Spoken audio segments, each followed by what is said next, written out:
వైశాఖ పురాణం 2వ అధ్యాయం. ఉత్తమ యుగము ఏది?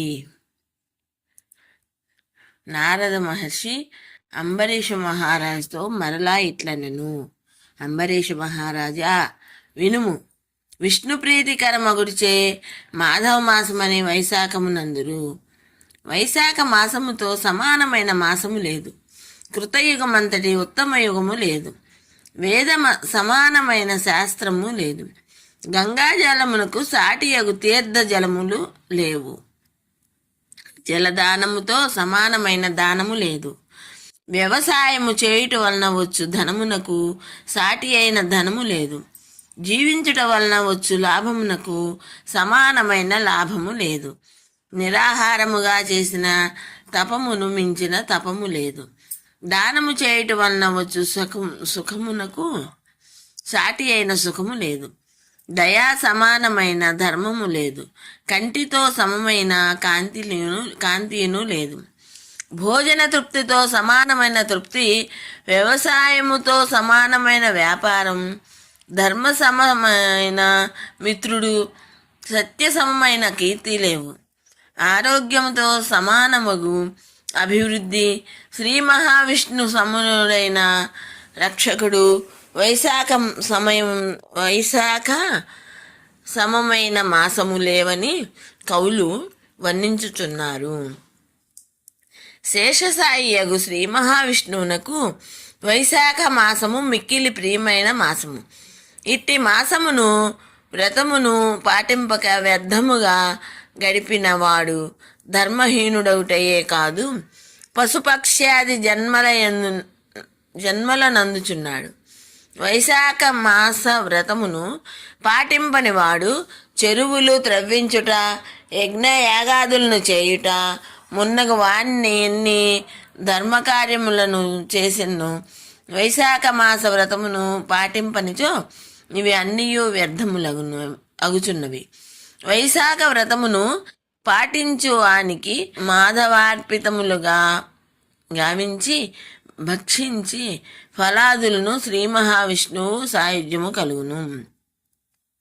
అన్ని దానములు చేసినచో వచ్చు పుణ్యము, సర్వతీర్థములయందు స్నానము చేసిన వచ్చు పుణ్యము వైశాఖ మాసమున జలదానము చేసినంతనే వచ్చును.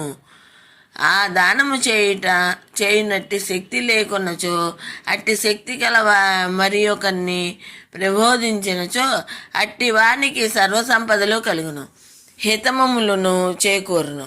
దానములన్నింటినీ ఒకవైపునన్ను జలదానమును మరొక వైపును ఉంచి తూచినచో జలదానమే గొప్పదిగా అగును. బాటసారుల దప్పిక తీర్చుటకై మార్గమున చలివేంద్రము నేర్పరిచి జలదానము చేసినచో వాని కులములోని వారందరూ పుణ్యలోకములనందురు. జలదానము చేసిన వారు విష్ణులోకము నందుదురు. చలివేంద్రము ఏర్పరచుటచే బాటసారుల సర్వతీర్థములు పితృదేవతలు అందరినూ సంతృప్తులు ప్రీతి నొంది వరములనిత్తురు.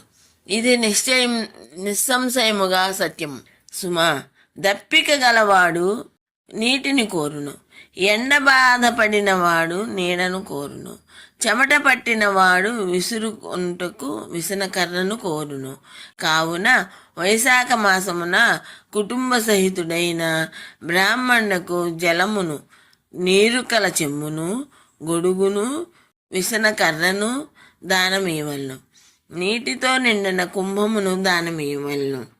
వైశాఖ మాసమున పాదుకలను దానమిచ్చినవాడు యమదూతలను తిరస్కరించి విష్ణులోకమును చేరును మరియు ఇహలోకమున బాధలు పొందడు. సర్వసుఖములనందును. చెప్పులు లేక బాధపడు వానికి, చెప్పులు లేమని అడిగిన వానికి చెప్పులను దానము చేసిన వాడు బహుజన్మల్లో రాజగును. నిరాధారులకు బాటసారులకు ఉపయోగించినట్లుగా, అలసట తీర్చున్నట్లుగా మండపము మునగవాన్ని నిర్మించిన వాని పుణ్య పరిమాణమును బ్రహ్మయ్యను చెప్పజాలడు. మధ్యాహ్న కాలమున అతిథిగా వచ్చిన వారిని ఆహారం ఇచ్చి ఆదరించినచో అనంత పుణ్యము కలుగును. అంబరీష మహారాజా, అన్నదానము వెంటనే తృప్తిని కలిగించును. దానములలో అత్యుత్తమము కావున అన్నదానముతో సమానమైన దానము లేదు. అలసి వచ్చిన బాటసారిని వినయ మధురముగా కుశలమడిగి ఆదరించిన వాని పుణ్యము అనంతం. ఆకలి గలవానికి భార్య, సంతానము, గృహము, వస్త్రము, అలంకారము మున్నగును ఇష్టములు కావు, ఆవశ్యకములు కావు. అన్నము మాత్రము ఇష్టము, ఆవశ్యకము. కానీ ఆకలి తీరినచో ఇవన్నీ ఇష్టములు, నిష్టములు, ఆవశ్యకము కనగును.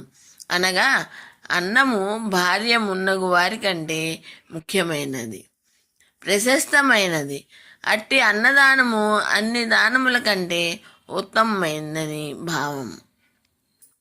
కావున అన్నదానములతో సమానమైన దానము ఇంతకు ముందు లేదు, ముందు కాలమున కూడా ఉండబోదు.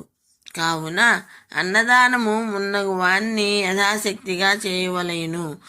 రాజా, అన్నమును పెట్టినవాడు తల్లిదండ్రిని తన ఆదరణ మున్నగు వాంచే మరిపించును.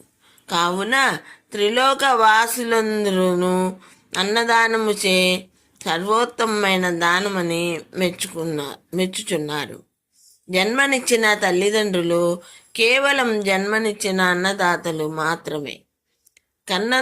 కన్నందులకు అన్నము పెట్టవలసిన నైతిక బాధ్యత వారికి కలదు.